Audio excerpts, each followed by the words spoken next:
go over some trades that I made that I probably closed a little bit too early. So the first trade here, I sold a put on December 15. I sold a put on XSP, which is basically SPX, but mini options, so divided by 10. So I sold a put on XSP, January 12 expiry, the 370 put. Now, if we look at January 12, we could see that XSP was at 399. Therefore, the 370 put would have been a complete winner if I had held on to it. I didn't. I actually closed it for a small loss, as you can see here. My net credit was 294.3, but then I closed it for 311, giving me a small loss of $17. I mean, I only held it for 8 days, and I still closed it for a small loss. When I entered the trade, December 15, XSP was around 390. And it was from a red day, and it was still 20 points away. All right, next trade I made was December 16 on XSP as well, with an expiry of January 13 at a 365 strike for $297. So December 16, XSP dropped some more. So I brought my strike a little bit lower. I went for the 365 put. Now this one, I was able to close December 21st for $1.40 or $145, which gave me a net profit of $151 in about 5 days. Now let's look January 13, XSP, $399. So another one that could have been closed at full profit. But I mean, with 6 days in the trade, it made sense to close it with 50% profit. Next year, December 22nd, I sold a put on XSP at a 360 strike because it kept falling.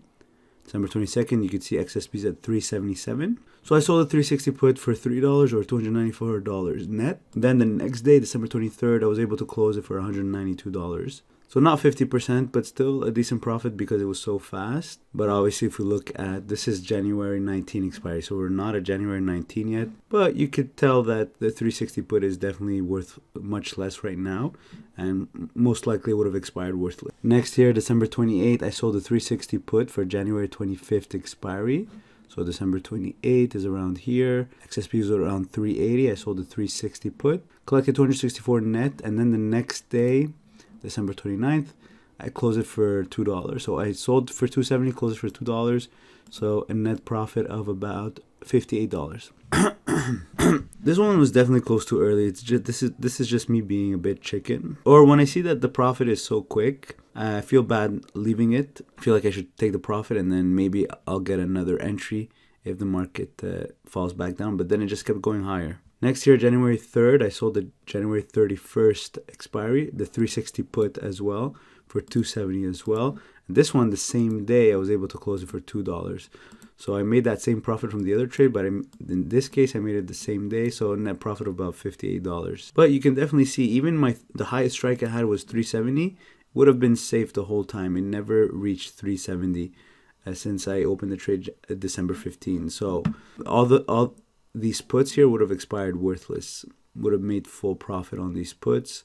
Instead, I closed them too early. But that's why I am leaning towards selling the naked out of the money put every 28 days. So every Monday, Wednesday, Friday, I'll sell a naked put out of the money at expected move and then manage it with a call. If it gets breached, then I'll sell a call.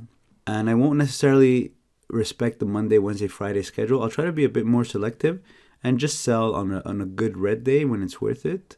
Then I'll sell a naked out of the money put. But it's hard to sell a put on a green day like we are having lately. So I'm going to wait for the next red day before I start selling puts again. So you can watch this video here if you want to understand the strategy that I'm talking about, the 28-day strategy. All right, any comments, leave in the comment section below. Thanks for watching.